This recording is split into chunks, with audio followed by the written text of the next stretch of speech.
అందరికీ నమస్కారం అండి. మార్చ్ 28 మీ అందరిలాగా మేము కూడా ఈగర్లీ వెయిటింగ్ ఎప్పుడు రిలీజ్ అవుతుందా అని. ఇప్పుడు దాకా వదిలిన 3 సాంగ్స్ చూశారు మీరు. Wear ever you go, one more time and అది ద సర్ప్రైజ్. 3 సాంగ్స్కి చాలా మంచి రెస్పాన్స్ వచ్చింది.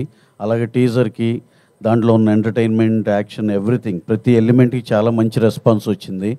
అలాగే ట్రైలర్ కట్ కూడా జరుగుతుంది, ఎక్స్ట్రాడినరీగా ఉంది. ఈ సినిమాలో entertainment, action, songs, photography, what not అన్ని ప్రతి ఎలిమెంట్, ప్రతి డిపార్ట్మెంట్ ఎక్స్ట్రాడినరీ వర్క్ చేశారు. ఈ సినిమాకి మాకైతే చూసి ఉన్న ఈ ఫార్మాట్లో, ఈ ఈ ఈ స్కేల్లో ఇంతకన్నా బెస్ట్ కమర్షియల్ సినిమా రాదేమో అనిపించింది. చాలా బాగుంది సినిమా. అలాగే Venky Kudumula he is very famous for that. అతను ఏ సైజులో అయినా మంచి కమర్షియల్ సినిమా, వెల్ ప్యాక్డ్ సినిమా ఇస్తాడు, దాంట్లో ఎప్పుడు మిస్ అవ్వడు.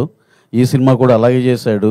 హిలేరియస్ ఎంటర్టైన్మెంట్ ఉంది, మంచి యాక్షన్ ఉంది, మంచి సాంగ్స్ ఉన్నాయి, అంతా ఫోటోగ్రఫీ కానీ ఇది కానీ మంచి విజువల్స్ ఉన్నాయి. ఇంకా ఇంకా ఇంతమించి ప్యాక్డ్, అన్ని రకాల ఐటమ్స్తో ప్యాక్డ్ ఉన్న సినిమా. అలాగే ఐటమ్ సాంగ్ ఉంది, everything with a beautiful story ఉంది. ఏమి స్టోరీ మిస్ అయ్యేది ఊరినే ఇలాంటి ఐటెంలా కాకుండా అన్నీ కలిపి ఉన్న సినిమా రాబిన్హుడ్. డెఫినెట్గా ఈ సినిమా మంచి సక్సెస్ అవుద్దని అందరం గట్టిగా నమ్ముతున్నాం. అలాగే we are eagerly waiting for March 28 to come.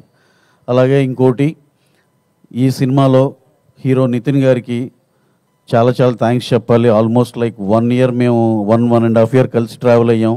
ఆయన ఎన్ని రోజులు ఏం డేట్స్ అడిగినా సరే బ్రహ్మాండంగా అడ్జస్ట్ చేసి మాకు ఇచ్చారు. అందుకే ఇంత క్వాలిటీ సినిమా తీయగలిగాం. అలాగే హీరోయిన్ శ్రీలీల గారు, నేను ఇదివరకు చెప్పినట్టు ఇద్దరు బ్రహ్మాండమైన కాంబినేషన్, చాలా బాగున్నారు.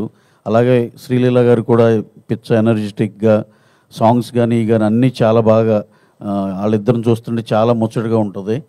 అలాగే తన పర్ఫార్మెన్స్ కానీ ఇది కానీ ఒక రిచ్ కిడ్గా చాలా చాలా బాగా చేశారు. అలాగే సాయి శ్రీరామ్ మా డిఓపి, ఆయన సార్ మీది స్పెషల్గా ఉంది సార్, భలేవాళ్ళు. సాయి శ్రీరామ్ డిఓపి బ్రహ్మాండంగా చేశాడు. కోటి editor, art director Avinash, art director Ram Kumar చాలా బాగా చేశారు. అలాగే ఇక్కడ ప్రత్యేకంగా స్పెషల్గా మెన్షన్ చేసుకోవాల్సిన మా రాజేంద్ర ప్రసాద్ గారి గురించి. వెంకీ కథ చెప్తున్నప్పుడే సార్, ఆర్పి గారు సార్ ఇది అని చెప్తూ ఉంది. మైండ్లో రాజేంద్ర ప్రసాద్ గారిని ఊహించుకుని రాశాడు. ఇక రాస్తే ఇప్పుడు మామూలుగా ఏదో క్యారెక్టర్ రాసి తర్వాత ఆయన్ని తీసుకున్నాక అదొక రకంగా ఉంటుంది. అతను రాసేటప్పుడే సార్ మైండ్లో ఉన్నారు కాబట్టి బ్రహ్మాండంగా పడిని. హిలేరియస్ ఎంటర్టైన్మెంట్లో అసలుకి వెంకీకి రాజేంద్ర ప్రసాద్ గారికి ఉన్న టైమింగ్ బ్రహ్మాండంగా ఉంది. చాలా చాలా బాగా చేశారు సార్. ఈ సినిమా మాకు చేసినందుకు చాలా చాలా థ్యాంక్స్ అండి.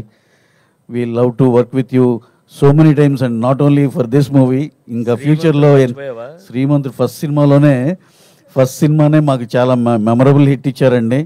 ఇంకా రిపీటెడ్గా మీతో పనిచేయాలని చాలా కోరికగా ఉంది సార్. అలాగే వెన్నెల కిషోర్ గారు, ఈ దీంట్లో ఉన్న క్యాస్టింగ్ అందరూ బ్రహ్మాండంగా చేశారు.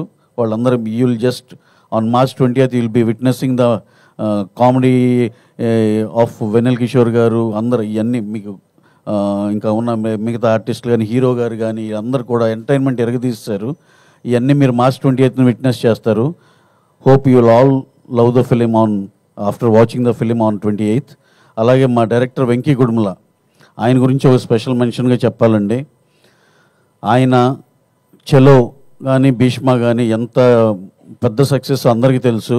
ఈ సినిమాని దానికన్నా మించి రెట్టింపు సక్సెస్ అవ్వాలని చాలా పట్టుదలగా, ఏ దానికి కాంప్రమైజ్ అవ్వకుండా, నాకు ఇది కావాలంటే అది అది అది అది ఉండి తీరాల్సినదట్టే అంత, అంటే నేను ఆయన డిమాండ్ చేశారనే నోట్లో వెళ్తుందేమో, అలా కాదు. అది ప్రతిదీ ప్రొవైడ్ చేసిన దానికి 100% న్యాయం చేశారు. సినిమా చూస్తే అసలు మేము చెప్పే బడ్జెట్లో అయిందా అన్న షాక్ ఉంటుంది, ఎంత ఎక్స్ట్రాడినరీ క్వాలిటీ వచ్చిందో. అలాగే he has done a fabulous job. ఇంకా rest of the cast and crew అందరికీ చాలా థ్యాంక్స్ అండి for working for this film. Thank you very much. అలాగే ఇక్కడ విచ్చేసిన మా విలేకరుల మిత్రులకి అందరికీ చాలా పర్సనల్గా థ్యాంక్స్ అండి. Thanks a lot. Thank you very much.